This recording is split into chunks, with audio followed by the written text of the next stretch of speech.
I think from the point of view of the terrorists, what they were hoping was that, as you had said, what they were hoping was that they would strike and the whole system would collapse. They were looking at chaos having that effect of you add the straw to the camel's back and the whole thing collapses. Now chaos, does work that way if you have a system stressed to the breaking point, and you of course never know where the breaking point is. A living system like the United States or any relatively stable country would take a huge amount to destabilize it. It's just very unlikely that would happen. In chaos, we talk about systems because they're chaotic. They are non-mechanical. They have lots of variances in them, so that if you give them a shock, they have a kind of flexibility because the range of variation is already built into the system, so it can take what would appear to be a big shock, and it will just bounce back into its state. So from their point of view, the chaos is not going to probably accomplish what they hope it would accomplish. And moreover, I don't see what they're doing as very creative, although Dick Cheney, interestingly enough, right after the event, made the point that we were dealing with very creative people. It was interesting that he used that choice of words, and he was talking about the idea of taking the planes, our own planes, and ramming it into the building. Certainly there is creativity involved in that destruction, but the framework of it is what we were talking about before, that subject-object relationship. Osama bin Laden and the terrorists have no idea of probing that line, the ambiguous line that lies between themselves and the other. They want to, if anything, strengthen that difference, so that you're implacably the enemy, and I would like to destroy you if possible. That's their perspective. First of all, that's extremely difficult to do.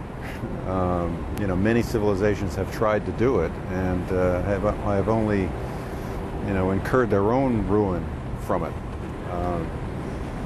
So that's from that point of view. But there's another element here, which this is the part I'm saying you may not want to use because it's very easy to misunderstand it. But I think we need to admit that there is an attraction for us in the rubble, and I should say us as human beings. The Atlantic Monthly article highlights that because the writer of the article admits quite frankly that when he goes down down into this section that we're looking at here, when it was filled with rubble and they were looking for the central air conditioning system, that he was attracted to that underground chaos. And I think your war has a similar kind of attraction for us. If you read war narratives, they're filled with the improvisational response that can come from a chaotic situation. People like that. They also, I think, like the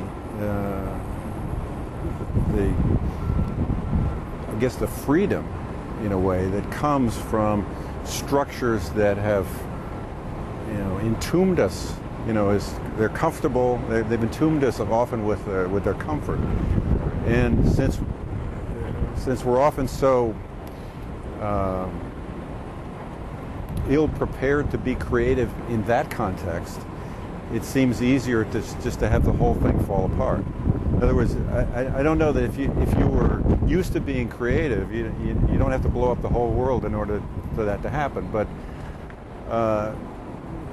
as a matter of fact, most of us operate in mechanical lives. So I remember I had a student many years ago who was very well off. He didn't have to work, and He went around the world playing tennis and he's, jet set type. And one night we had a couple of beers, and he said to me, I secretly hope that the stock market will crash and that everything will fall apart.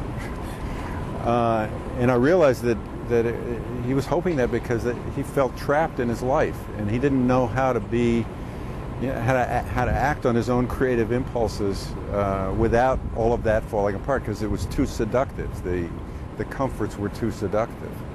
So I think there is an attraction to chaos in a way, even at our own, even what would appear to be our own detriment. But that the attraction is what I call dysfunctional, because there are other ways to get it. Virginia Woolf talks about, we needed to, she laid it at the feet of the male culture, which is not totally wrong, that we need to find men a substitute for their gun. And she was suggesting that if they would do some creative things, then they wouldn't need to go to war and do all of that. But that, I look at that site, and I think a lot of the New Yorkers right now, we're engaged in New York, I guess, in a decision about what they're going to put to replace this, and that's a natural response to the chaos and destruction. You want to build something. You want to make something new.